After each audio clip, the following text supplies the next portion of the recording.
Assalamualaikum warahmatullahi wabarakatuh. Shalom Aleichem Besem Hamasyah. Om Swastiastu, Namo Buddhaya. Salam perjuangan. Bapak Ibu Saudara, beberapa waktu ini kita mendengar banyak sekali berita-berita heboh tentang sebuah perusahaan bisnis digital. Katanya begitu, dia sebuah bisnis advertising online.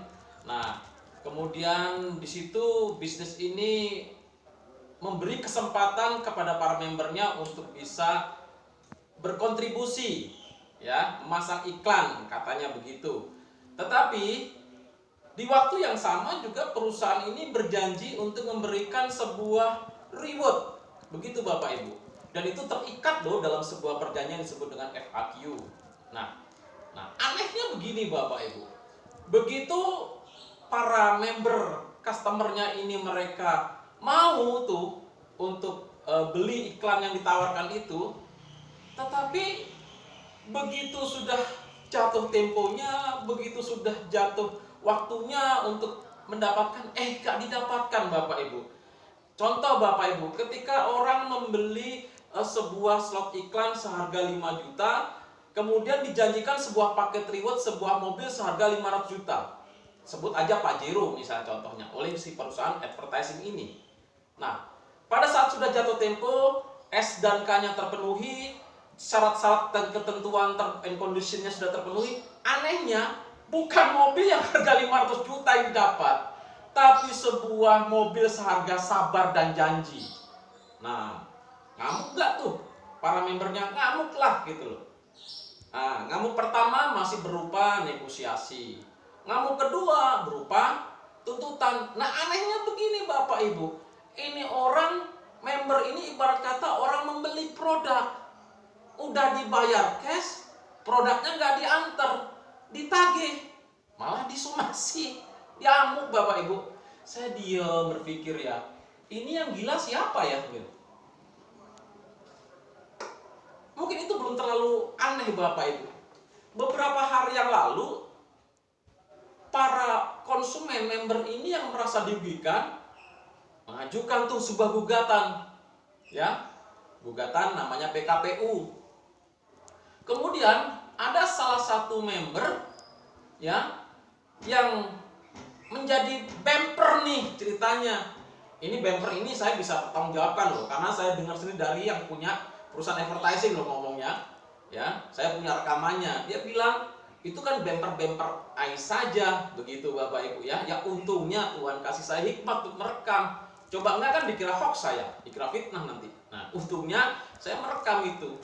Nah, jadi si bumper-bumper ini ngamuk, lalu berkata begini, kami ini adalah perwakilan dari seluruh ya Bapak Ibu, seluruh member se-Indonesia. Lah, saya juga kan member, tapi saya kan nggak pernah diajak untuk rundingan nunjuk lu sebagai perwakilan saya. Gimana ceritanya tuh? Sebuah organisasi merasa mewakili sebuah kelompok, tapi kelompoknya nggak merasa terwakili. Lah, terus dia ngomong begini nih, yang aneh buat saya, dia ngomong begini nih, ini kalau PKPU sampai menang, gimana nasib sekian ratus ribu member yang menantikan janji sabar dan janji tadi?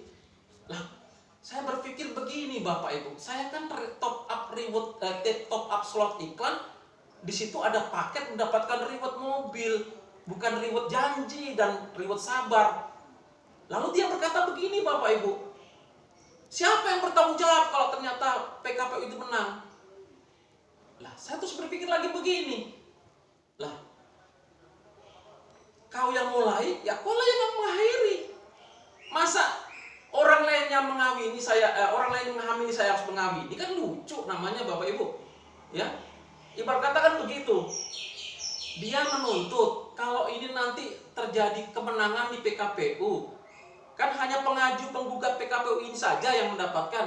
Bagaimana nasib member-member lain yang katanya setia tuh menunggu janjinya si bos advertising ini, ya.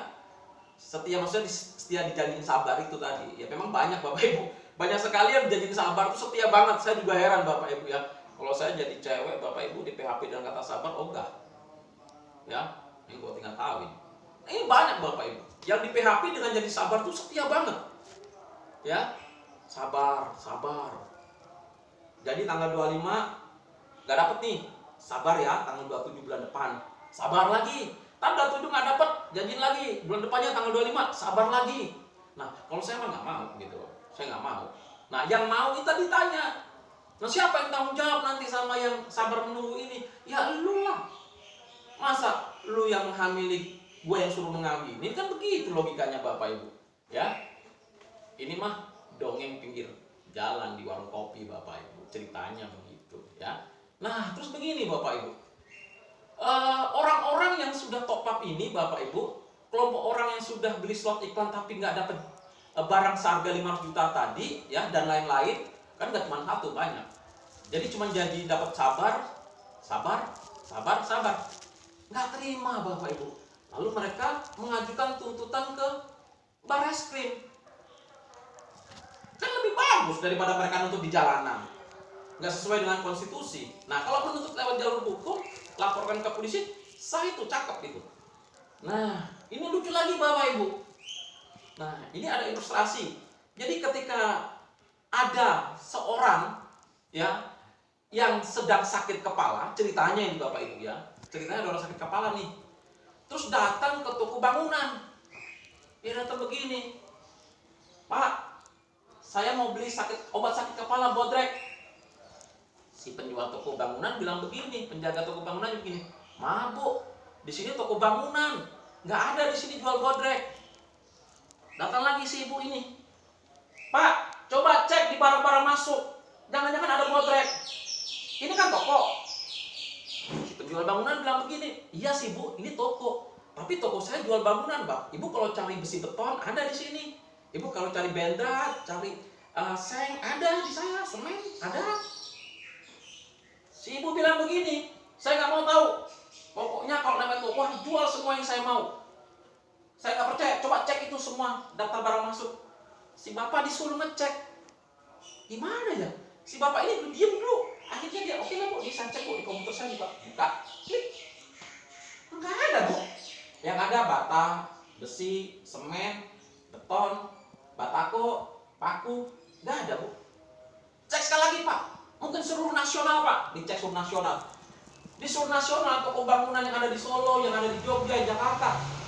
Ya sama, nama toko bangunan jualnya material dong. Nggak ada toko bangunan jualnya bodrek, paramek, mixagrip. Ini si bapak ini tetap bilang begini, Bu, sudah saya tunjukin ya Bu ya. Nggak ada ya Bu ya. Ibu harusnya kalau beli bodrek di toko obat atau di apotek. No, sama. Si ibunya kayak gini. Toko kok nggak jual seperti yang konsumen mau? Mestinya jual seperti yang konsumen mau. Wah, toko apaan nih? Lalu keluar si ibu ini memberikan press conference bersama dengan rombongannya. Saya umumkan, di sini nggak ada yang jual bodrek. Nggak berapa lama untungnya datang petugas rumah sakit jiwa. Datang, dia bilang, mohon maaf ya Bapak penjual toko alat material bangunan. Ini ibu dan rombongannya sakit jiwa. Kenapa? Ya, mereka belum sembuh, belum waktunya keluar. Si bapak ini langsung bilang begini, gila aja gua dari tadi ngobrol sama orang sakit jiwa. Kenapa? Udah tahu toko bangunan. Ditanya lagi bodrek. Nah kalau mau cari bodrek, ya di toko obat dong. Begitu. Apa yang terjadi? Orang-orang yang lagi belanja pada ketawa terpingkal-pingkal. Orang ketawa diisolasi Bapak Ibu. Saya pikir dunia ini kenapa ya? Aduh, ya. Nah, kisah cerita ilustrasi yang saya sampaikan ini menggambarkan situasi saat ini Bapak Ibu, di mana penjual barang nggak memenuhi kewajibannya, ngamuk. Anehnya yang ngamuk bukan penjual barangnya, bempernya. Alamak, kata si Poltak, penny ngaku bah. Nah, dari kisah ini Bapak Ibu belum selesai. Nantikan episode selanjutnya. Saya akan sampaikan, dan biarlah edukasi ini membuka paradigma yang benar. Bahwa kebenaran adalah hakiki kebenaran. Mau dikamuflase seperti apapun, tidak akan bisa. Solusinya adalah begini, akui ketidakbenaranmu dan selesaikan tanggung jawabmu. Clear, selesai masalah ini. Salam berpikir cerdas dan salam berpikir waras. Salam perjuangan. Wassalamualaikum warahmatullahi wabarakatuh. Shalom alaihim besem hamasyah. Om Santi Santi Santi Om. Namo Buddhaya. Salam perjuangan.